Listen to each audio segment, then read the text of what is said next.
செப்பனியா 3ஆம் அதிகாரம்.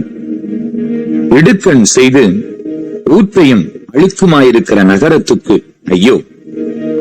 அது சத்தத்துக்கு செவி கொடுக்கவில்லை, அது கடிந்து கொள்ளுதலை ஏற்றுக்கொள்ளவில்லை, அது கர்த்தரை நம்பவில்லை, அது தன் தேவனிடத்தில் சேரவில்லை.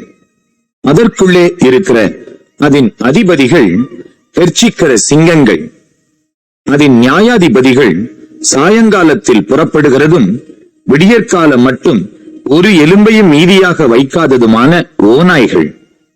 அதன் தீர்க்கதரிசிகள் வீண் பெருமையும் வஞ்சகமும் உள்ளவர்கள்.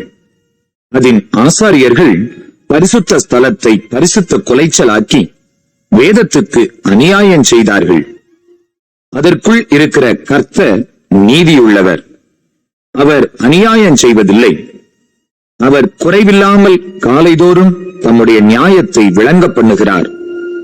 அநியாயக்காரனோ வெட்கம் அறியான்.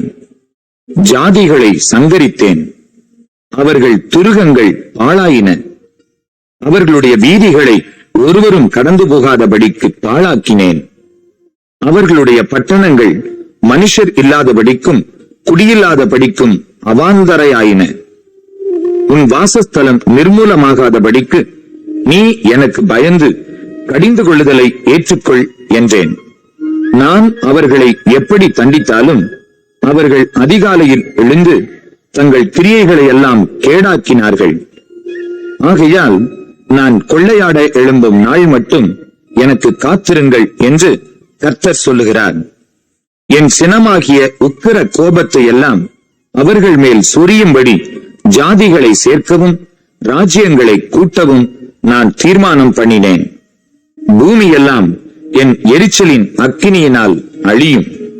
அப்பொழுது ஜனங்கள் எல்லாரும் கர்த்தருடைய நாமத்தை தொழுது கொண்டு ஒருமனப்பட்டு அவருக்கு ஆராதனை செய்யும்படிக்கு நான் அவர்கள் பாஷையை சுத்தமான பாஷையாக மாற பண்ணுவேன்.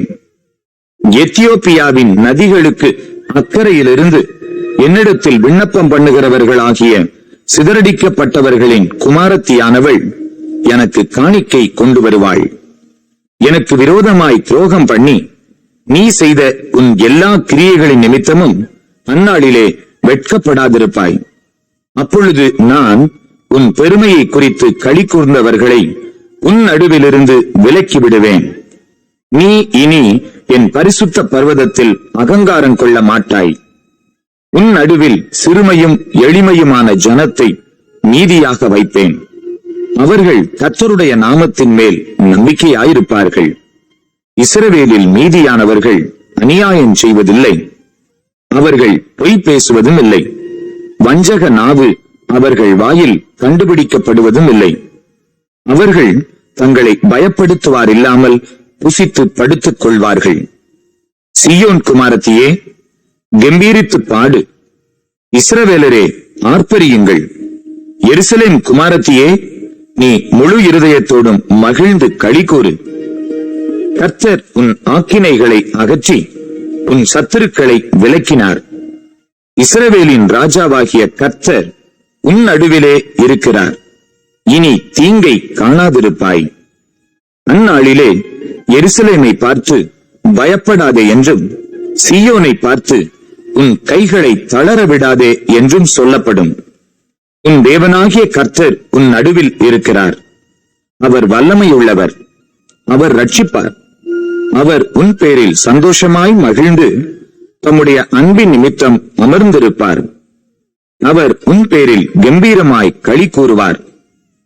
உன் சபையின் மனுஷராயிருந்து பண்டிகை ஆசரிப்பில்லாமையால் உண்டான நிந்தையின் நிமித்தம் சஞ்சலப்பட்டவர்களை நான் ஏகமாய் கூட்டிக் கொள்ளுவேன். இதோ, அக்காலத்திலே உன்னை சிறுமைப்படுத்தின யாவரையும் தண்டிப்பேன். நொண்டியானவனை ரட்சித்து தள்ளுண்டவனை சேர்த்துக் கொள்ளுவேன். அவர்கள் வெட்கம் அனுபவித்த சகல தேசங்களிலும் அவர்களுக்கு புகழ்ச்சியும் கீர்த்தியும் உண்டாக செய்வேன். அக்காலத்திலே உங்களை கூட்டிக் கொண்டு வருவேன். அக்காலத்திலே உங்களை சேர்த்துக் கொள்ளுவேன். உங்கள் கண் காண நான் உங்கள் சிறையிருப்பை திருப்பும் போது பூமியில் உள்ள சகல ஜனங்களுக்குள்ளும் நான் உங்களை கீர்த்தியும் புகழ்ச்சியுமாக வைப்பேன் என்று கர்த்தர் சொல்லுகிறார்.